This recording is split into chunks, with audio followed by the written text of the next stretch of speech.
Bismillahirrahmanirrahim. Allah në falenderojmë për shëndetit tona të sinqerta, divunën e zot pejgamberëve, Muhammedin sallallahu alaihi wasallam, dërgojmë mbi familjen e tij, mbi shokët e tij, mbi të gjithë ata që e ndjekin dhe pasojnë këtë rrugë deri në ditën e Kiametit. Të nderuar vëllezër, vazhdojmë mësimet tona, shoqëria që ndryshoi botën, i dërguari Allahut dhe shokët e tij. Dhe kemi ardhur sonte me lejen e Allahut tek hadithi i tretë, të cilin e transmeton Ebu Hurajra, dhe ky hadith është tek Imam Muslimi, që tregon se çfarë kishte ndodhur me nënën e tij dhe pejgamberin alayhi salatu wasalam. Ebu Hurajra është dhe transmetuesi i këtij hadithi, dhe ju dini se Ebu Hurajra radhiyallahu anhu ka qenë i sinqert në imanin e tij, në besimin e tij, i cili ka bart mbi supët e tij një barë të madhe. Ajo është përhapja e Islamit, po ashtu është munduar dhe është përpjekur shumë në rrugën e Allahut subhanahu wa taala. Dhe këta lloj njerëzish të cilët thirrin në rrugën e Allahut të lartësuar për në Islam, pikërisht te këta njerëz në mesin e familjarëve të tyre, ka të atyre apo të atill të cilët nuk kanë njohuri rreth Islamit, ka për atyre të cilët pra nuk e besojnë edhe Allahun subhanahu wa taala, sikurse edhe ka ndodhur me të afërmit e pejgamberit alayhi salatu wasalam, e njëjta që ka ndodhur edhe me Ebu Hurajrën, pra nëna e tij nuk ka qenë besimtare, pra ka qenë idhujtare. Kështu pra Ebu Hurajra radhiyallahu anhu gjithmonë e thërriste nënën e tij në Islam, mirëpo ajo refuzonte, derisa një ditë pra nëna e Ebu Hurajrës foli diçka keq për pejgamberin alayhi salatu wasalam, dhe Ebu Hurajra me vrap shkon tek i dërguari i Allahut Muhammedi sallallahu alaihi wasallam, dhe i dërguari i Allahut lutet për nënën e tij. Pra kjo ishte një hyrje sa i përket hadithit të pejgamberit alayhi salatu wasalam. Dhe thot Ebu Hurajra radhiyallahu anhu, tham hadithi është tek Imam Muslimi, thot përderisa apo kur nëna ime ishte idhujtare, e kum ftu vazhdimisht në Islam.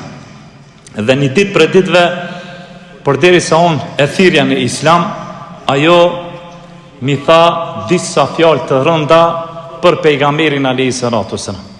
Dhe thot, kur i dëgjova unë këto fjalë prej nënës time, me vrap kam shku tek i dërguari i Allahut Muhammedi sallallahu alaihi wasallam, dhe prej syve të mi rrjedhin lotët prej asaj se çfarë kam dëgjuar prej nënës time, dhe kush e ka bo që Ebu Hurajrës t'i rrjedhin lot prej syve, pra të çante, është dashuria madhe që ka pas për pejgamberin alayhi salatu wasalam, dhe zemra e tij pra nuk e ka pranuar që dikush me fol keq për pejgamberin alayhi salatu wasalam, pra imani i tij ka bo që sytë e Ebu Hurajrës mu mush me lot, dhe me vrap ka shku tek i dërguari i Allahut, dhe i ka thonë, o i dërguari i Allahut, përderisa unë nënën time e kam thirr në Islam, thot ajo thot foli fjalë të rënda për ty, prandaj o i dërguari i Allahut, lute Allahun që ta udhëzoj nënën time.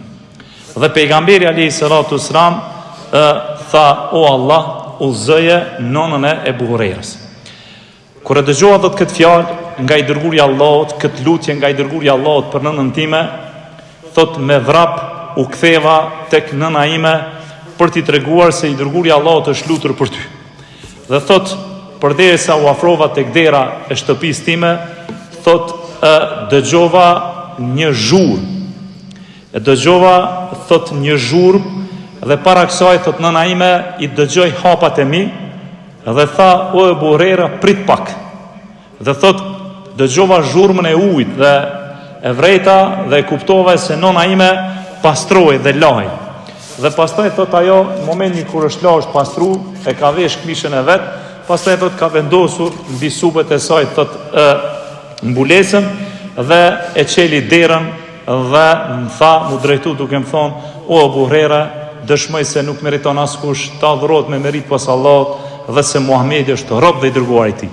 Pra nuk i kalon afat Ebu Hurajrës me hyn mrena, por në prag derës, si e ka qenë derën, me njerë ka tregu se janë bo muslimane dhe kanë pranuar Islamin. Dhe Ebu Hurajra radhiyallahu anhu për gëzimit, kur e dëgjoi dëshmin prej nënës së tij, mre vrap kthehet tek i dërguari i Allahut Muhammedi sallallahu alaihi wasallam, dhe përsëri duke qajt, mirë tani ishin lotët e gëzimit për shkak të pranimit të Islamit të nënës së tij. Pra u gëzu dhe prej gëzimit Ebu Hurajrës radhiyallahu anhu i dolën lotët, dhe shkoi tek I dërguari Allah dhe I tha: "O I dërguari Allah, po të përgëzoj se Allah subhanahu wa taala të është përgjigjur lutjes, për Allah zëgjelet ta ka pranu lutjen tënde, sepse nëna ime thot u udhëzua dhe nëna ime e pranoj Islamin." Dhe kur dëgjoi dërguari Allah këto fjalë prej meje, filloi duke falendëruar Allahun, duke madhruar Allahun dhe duke folur fjalë të mëdha për të. Pastaj thotë Ebu Hurajra radhiyallahu anhu, ju drejtova pejgamberit alayhis salatu wasallam duke thënë: "O I dërguari Allahut, luta Allahun për mua dhe luta Allahun për nënën time dhe na bëj I madhi Zot të dashur pra robërve të Tij dhe po ashtu na bëj Allah që edhe ne t'i dojmë ata të cilët na du neve." Dhe pejgamberi alayhis salatu wasallam thotë Ebu Hurajra u lut duke thonë: "O Allah, bëje këtë rob të vogël tëndin e që është për qëllim Ebu Hurajra dhe nënën e Tij të dashur për robërit e tu besimtarë, si dhe bëje besimtarë të dashur tek ata." Dhe thotë Ebu Hurajra radhiyallahu anhu, thotë nuk ka besimtar të gjallë I cili dëgjon për mu ose më ka pa mu vetëm se ka me ndasht apo më ka dashur. Dhe këtë hadith e gjejmë tek Imam Muslimi dhe hadithi është me numër dorë 2491. Ky është ndodhia se çfarë ka ndodhur mes nënës së Ebu Hurajrës dhe pejgamberit alayhis salatu wassalam. Ulemaja o vëllezër kanë nxjerrur dobi dhe mësime të shumta. E para kanë thonë është se besimtari vazhdimisht duhet që të I tharras njerëzit në besim, në Islam, në fenë e Allahut të vetëm. Dhe këtë fillimisht e fillon prej rrethit më të ngushtë të tij, e fillon prej familjarëve të tij, sepse kështu ka vepruar edhe I dërguari I Allahut Muhamedi sallallahu alaihi wasallam në fillesat e thirrjes në Islam, pra njerëzit më të afër dhe pastaj derisa ka ardhur urdhri që me thirr haptazi dhe me I thirr të gjithë. Kështu edhe veproi edhe Ebu Hurajra radhiyallahu anhu, pra duke thirrur nënën e tij në Islam. E dyta, nuk është bëmirësi ndaj prindërve kur ti tregosh I but, I mirë dhe respektues ndaj tyre. Por bëmirësi ndaj prindërve është kur ti u përkujton atyre Allahun, u përkujton atyre xhenetin, u përkujton atyre dënimin e Allahut. Pra I thirr dhe u tregon atyre fenë e Allahut të lartësuar. U shpjegon atyre marsa ki mundësi fenë e Allahut subhanahu wa taala. Por nëse ata pra mohojnë dhe nuk besojnë, atëherë ti duhesh të I tharrasish ata në Islam. Pra, bëmirësi ndaj prindërve të tu është edhe kur ti atyre ju tregon edhe për fenë e Zotit. Pra, I mëson për Islamin. Kur nëna Ebu Hurajrës foli diçka keq për pejgamberin alayhis salatu wassalam, Ebu Hurajra çfarë boni? U tut pat frikë se mos ndoshta pas kësaj çfarë tha, nëna ti do ta godas apo do t'i vije diçka dhe më e madhe për ato se çfarë ajo tha për pejgamberin alayhis salatu wassalam. Kështu duhet më konë edhe në raport me prindrit tanë. Pra kur ti I thirr ata në Islam, apo kur ti I thu diçka atyre për fenë e Allahut, u tregon për ndonjë halal dhe u andalon atyre ndonjë haram, dhe ata prej xhelit, për ignorancës, zotruna mundën me fol fjalë jo të mira, atëherë ti duhesh me dijen tënde, me butësinë tënde, me mirësinë tënde, më u fol atyre për atë vepër. Por nëse nuk ke dije, atëherë ti duhesh të drejtohesh tek ata të cilët kanë dini më shumë se ti, sepse kështu veproi edhe Ebu Hurajra, pra kur I dëgjoi ato fjalë nga nëna e tij për profetin alayhis salatu wassalam, u kthy dhe vazhdoi dhe shkoi tek I dërguari I Allahut Muhamedi sallallahu alaihi wasallam. Dobia tjetër është vëllezër se bëmirësia dhe respekti ndaj prindërve është prej obligimeve të mëdha në Islam. Allah subhanahu wa taala e ka renditur bëmirësinë ndaj prindërve me njerë pas adhurimit ndaj ti. Thotë Allah subhanahu wa taala, thotë Zoti yt ka urdhëruar që mos të adhuroni askën tjetër përveç atij dhe të silleni mirë me prindrit, pra tek sura Isra 23. Transmetohet prej Abdullah ibn Mesudit radhiyallahu anhu, I cili ka thonë: e kum pyet pejgamberin alayhis salatu wassalam, o I dërguari I Allahut, cila është vepra më e dashur tek Allah? I dërguari I Allahut më tha: namazi në kohën e tij. Pastaj thash: o I dërguari I Allahut, cila është vepra më e dashur tek Allahu? Tha: mirësjellja me prindrit. Pastaj thash: o I dërguari I Allahut, cila është vepra më e dashur tek ti? I dërguari I Allahut tha: lufta në rrugën e Allahut. Thot Abdullah ibn Mesudi radhiyallahu anhu, thot mi tregoj këto të trija. Dhe thot, sikurse të vazhdoja ta pyesja unë të dërgurin Allahut, pra i dërguri Allahut Muhamedi sallallahu alaihi wasallam do të më tregonte më tepër se sa çfarë tha. Dhe këtë hadith o vëllezër e gjejmë tek Imam Buhariu dhe tek Imam Muslimi.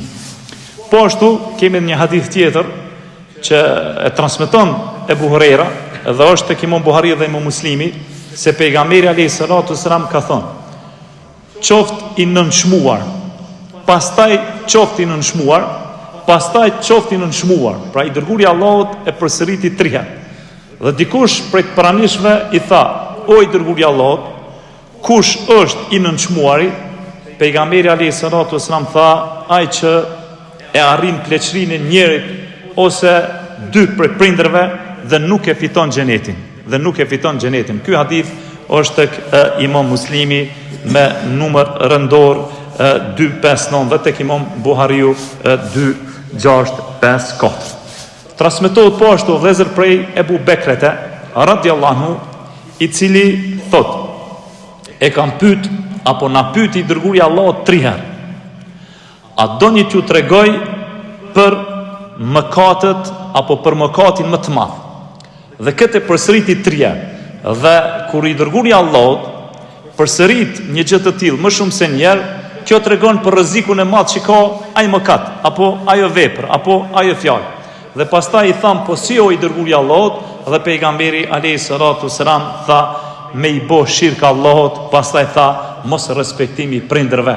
Pra, mi bo shirk Zotit është mëkat prej mëkateve të mëdha dhe mos respektimi i prindërve është mëkat prej mëkateve të mëdha. Dhe këtë hadith e gjejmë tek Imam Buhariu dhe tek Imam Muslimi. Po ashtu vëllezër, kemi hadithin tjetër që tregon për respektin ndaj prindërve, që e gjejmë edhe këtë hadith tek Buhariu dhe Muslimi, ku tregon Ebu Hurajra radhiyallahu anhu, i cili thotë se një person erdhi tek i dërguri Allahut Muhamedi sallallahu alaihi wasallam dhe i tha: o i dërguri Allahut, kush është më meritori për mirësjellje ndaj ti? I dërguri Allahut tha: nëna jote. Dhe unë përsëri e pyeta, dhe përsëri i dërguri Allahut: më meritori për mirësjellje dhe mbikëqyrje është nëna jote. Dhe thot përsëri unë e pyeta, dhe përsëri thot i dërguri Allahut mu përgjigj dhe më tha: nëna jote. Dhe pastaj herën e 4 pejgamberi alayhi salatu wasalam tha: pastaj është baba yt. Ndërsa i modhi Zotë vëllezër tek surja Luqman, ajeti numër 4 na thot: ne e kemi urdhëruar njeriu që t'i nderoj prindrit e vet. Ne i tham atij: bo falendrues ndaj meje dhe prindreve të tu, tek unë do të ktheheni të gjithë. Dobi tjetër o vëllezër që ulemaja kanë nxjerr prej këtij hadithi është se ne si thirrës e kemi për detyrë, jo vetëm ne si imam, si xhallar, por edhe xhamati i cili ka dije dhe ka njohuri për Islamin, është se duhet me pas shumë kujdes kur i thirrim të tjerët në Islam. Dhe do të gjejmë vështirësi gjatë thirrjes në Islam, sepse njerëzit nuk kanë njohuri rreth Islamit dhe nuk kanë njohuri ndaj Allahut subhanahu taala apo pejgamberit alayhi salatu wasalam. E kështu me radhë, andaj ne o vëllezër duhet përpjekemi vazhdimisht dhe mbi gjitha do të gjejmë vështirësi.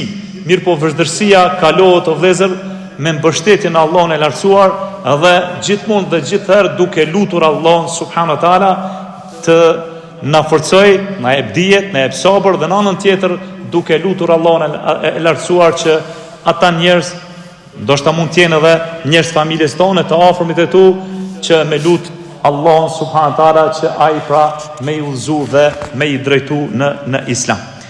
Dhe udhëzimi, siç e kanë përmendur ulemaja, është 2 llojesh. Në një kanë thonë udhëzimi e që lidhet me thirrjen apo me pranimin e Islamit. Nëse është musliman, atëherë ti e thirr ato në çka? E thirr për të vepruar urdhrat e Allahut dhe për të vepruar pra urdhrat e pejgamberit alayhi salatu wasalam, dhe fillon prej njerëzve tu, sepse Allahu thot në Kur'an: paralajmëroje farefisin tënd më të afër. Është tek surja Shura 224. Pra kështu i është drejtuar pejgamberit alayhi salatu wasalam. Dhe udhëzimi final e dyta e që është në dorën e Allahut subhanahu taala. Pra kjo i takon vetëm Allahut azza wa jalla. Pejgamberi alayhi salatu wasalam e ka thirr migjën e vet Abdul Mutalibin, mirë po ai nuk e ka pranuar Islam. Dhe ju e dini se çfarë ka bëu ai për pejgamberin e Zotit. E ka rujt, e ka mbrojt, pra gjithçka ka bëu në favor të pejgamberit alayhi salatu wasalam, mirë po ka vdekë si udhëtar. Dhe i dërguari i Allahut Muhamedi alayhi salatu wasalam është lutur, por se në anën tjetër edhe është mërzitur shumë me vdekjen e migjës së tij Abdul Mutalibit, ndërsa Allahu subhanahu wa taala e zbriti ajetin tek sura Qasas 56, ku thot i modhi Zot, vërtet ti o Muhammed nuk mundesh me udhëzu kënd të duash, por thot i modhi Zot, por është Allahu ai i cili e udhëzon këtë dëshiroj, dhe thot Allahu ai i njeh më mirë ata të cilët janë të udhëzuar. Pra, ne nuk duhemi asesi të ndalemi duke i thirrur njerëzit në rrugën e Allahut. Sepse vërtet ai i cili i thret njerëzit në rrugën e Allahut, ai ka shpërblim të madh tek Allahu subhanahu wa taala. I dërguari i Allahut Muhamedi sallallahu alaihi wasallam në betejën e Hunenit i drejtohet Aliut radhiyallahu anhu. Dhe pejgamberi alayhi salatu wasalam pra e kërkon Aliun për t'ia dhënë flamurin në këtë betejë, në betejën e Hunenit. Mirë po sahabët i thanë, o i dërguari i Allahut, Aliu radhiyallahu anhu ka probleme me shikimin, është smund prej syve dhe i dërguari i Allahut e spërkat me shtyma, dhe kjo ka qenë domethënë prej mrekullive që Allah subhanahu wa taala ja ka dhënë të dërguarit të tij Muhamedit alayhi salatu wasallam, dhe Aliut pra i është shëruar sy dhe i ka ardhur pamja, dhe pastaj i dërguari i Allahut i thot Aliut, o Ali, pasha Allahun, thot me uzu Allah një person nëpërmjet teje, ka thonë është më mirë se sa devet e kuqe. Në atë kohë ka qenë prej deveve më të vlefshme. Pra, ai i cili thirr në rrugën e Allahut, ai ka shpërblim të madh tek Allahu. Pra, një person me dashur Allah më udhëzu nëpërmjet teje, më thonë mjafton për ty, mirë po ti nuk duhesh mu nal këtë për të kohën dhe gjithherë duhet me vazhdu.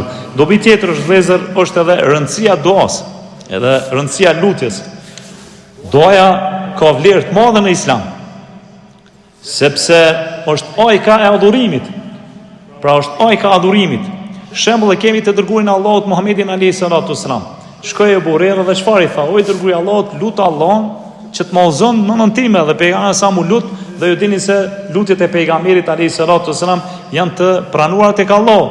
Dhe Allahu azza xhela prana ka urdhëruar neve në Kur'an tek surja Ghafir 60, thot Allahu azza xhela, lutmuni mu se do t'ju përgjigjen. Pastaj thot, me të vërtet ata që tregojnë mendje mëdhenj e nuk më duan të më adhurojnë, do të hyjnë në xhehenem të poshtruar.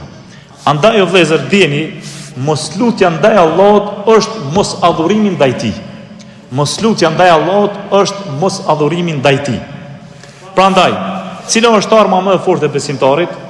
Është arma më e fortë e besimtarit është lutja që Allahu subhanahu wa taala pra ja ka dhënë. Prandaj edhe muslimani gjithmonë edhe çdo herë duhet me lutë Allahun e lartësuar, me forcun besim, me forcun iman, pra me largu prej sherreve të kësaj dynjaje, pra me lutë Allahun që me ia dhon xhenetin e kështu me radhë, sepse kemi hadithe të shumta ku i dërguari Allahut Muhamedi sallallahu alaihi wasallam flet dhe tregon për lutjen, siç ka ardhur hadithi tek Imam Tirmidhiu dhe Hoxha e Islamit Imam Albani ka vlerësuar prej haditheve të sakta.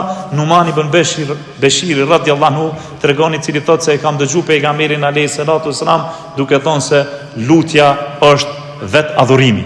Pra lutja është vet adhurimi, po ashtu i dërguari Allahut Muhamedi sallallahu alaihi wasallam na thot në hadithin tjetër që është Ibn Majah, Tirmidhiu dhe Imam Ahmedi dhe Sheikh Albani rahimullah e ka vlerësuar për haditheve të sakta ku i dërguari Allahut Muhamedi sallallahu alaihi wasallam ka thonë, kush nuk i lutet Allahut, Allahu ka mu i dhru me ta. Domethënë ai i cili nuk i lutet Zotit, Zoti i dhrohet me ta.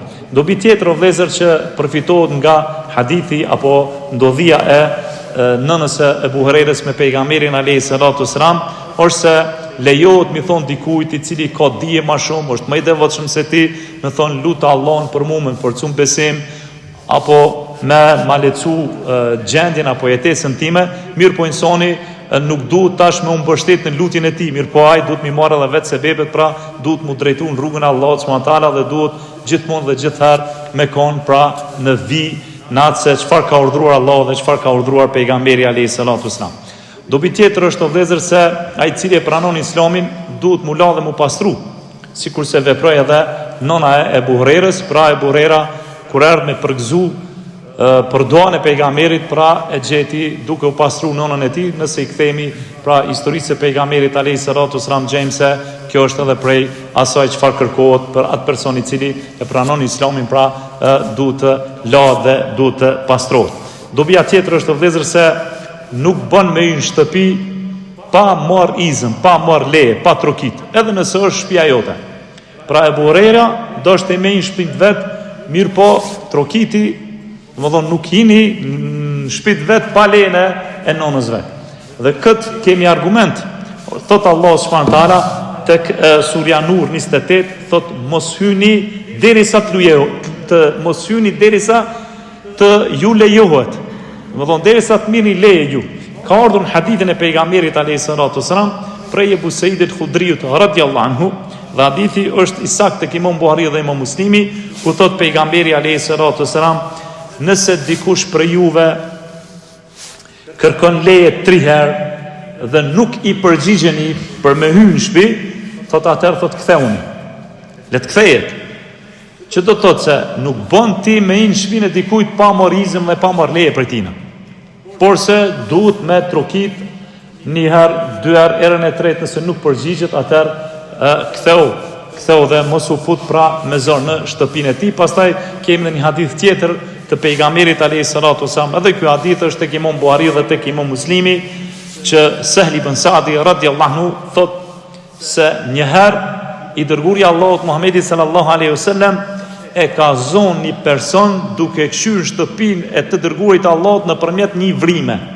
E ka vendosur synin aty dhe e ka kthyer pejgamberin alayhis salatu wasallam, dhe i dërguari i Allahut thot sahabiu ka qenë me krahun duke e kryt e tij, pra duke i kryer flokët e vet. Dhe pastaj i dërguari i Allahut Muhamedi sallallahu alaihi wasallam tha, sikur se ta dija se ti po më shikoje, thot do ta qërroja synin me këtë krah.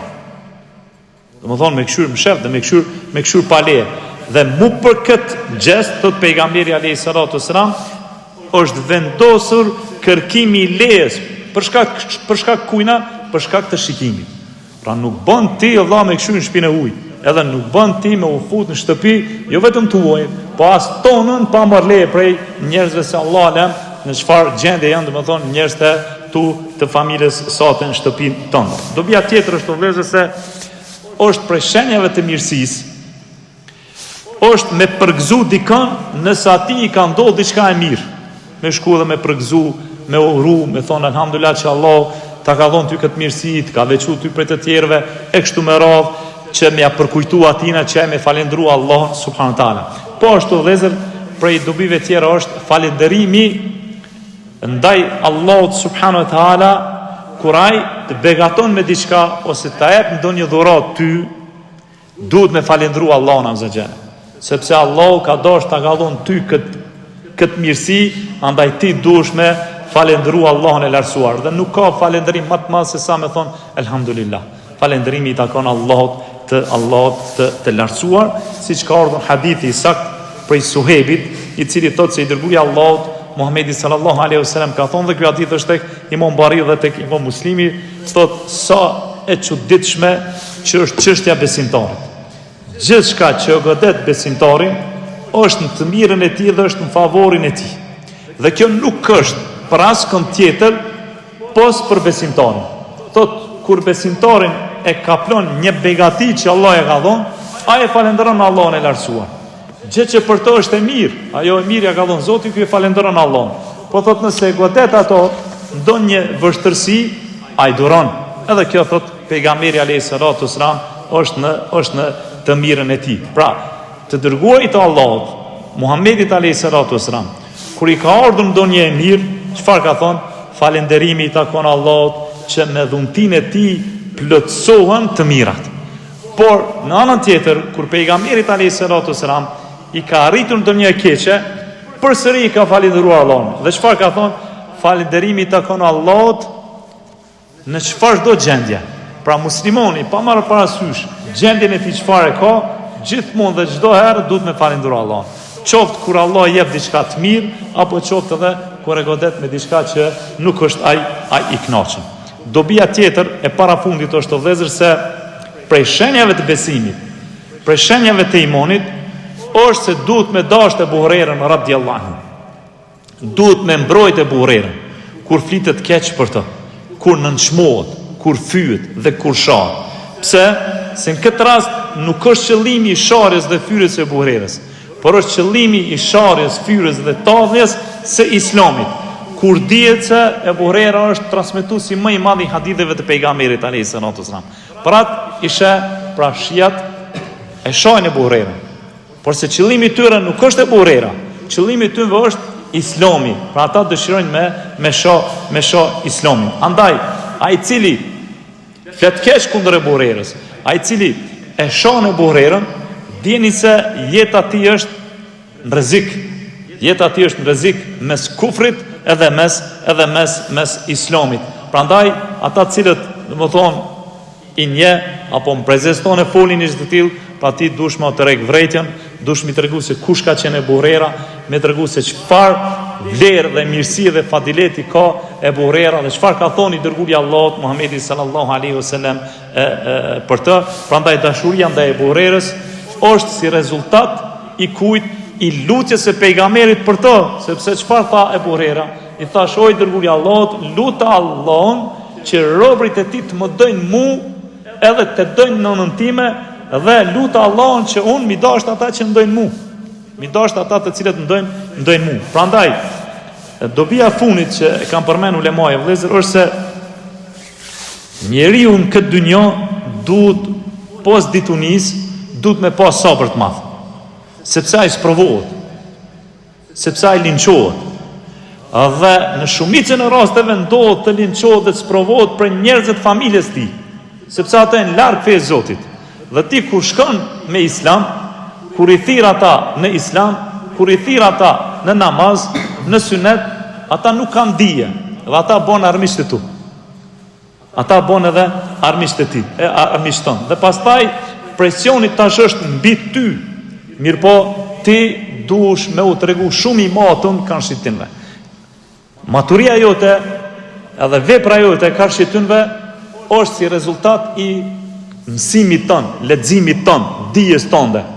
Ajo është çfarë ka mësuar robi dhe çfarë ka njohuri rreth historisë së pejgamberit alayhis salam, dhe me këtë dieni edhe ballafaqohesh me njerëzit e familjes tonde. Ebu Hurera radhiyallahu anhu e duroi nonën e vet një kohë gjatë, do thonë prej Dosit për fisit Yemen, kur ka ardhur me nonën e tij në Medinë, nona ati u koni dhujtare. Ton kohën e ka thënë Islam, dhe ton kohën ajo ka fol keq, derisa Ebu Hurera radhiyallahu anhu nuk është duke lutur Allahun që t'ja hap gjoksin dhe të pranoj Islamin, kështu që edhe ne si hoxhallar, po ashtu edhe si xhamat, në to raste kur kemi si probleme me njerëzit e familjes tonë, gjithmonë dhe çdo herë duhet i drejtohemi Allahut të lartësuar me lutje dhe me dua që i madhi Zot pra t'i udhëzoj dhe t'i drejtoj në rrugën e tij, sepse edhe ne kemi qenë një sikurse ata, po ka dashur Allah pra na ka udhëzuar. O sallallahu alaihi wasallam, ky është dersi apo mësimi jon për sonte, me shpresë që takomin e dersit tona të radhës dhe dersit tona me lejen e Allahut do të i fillojmë pas Ramazanit. Allah ju nderoft. Asalamu alaikum.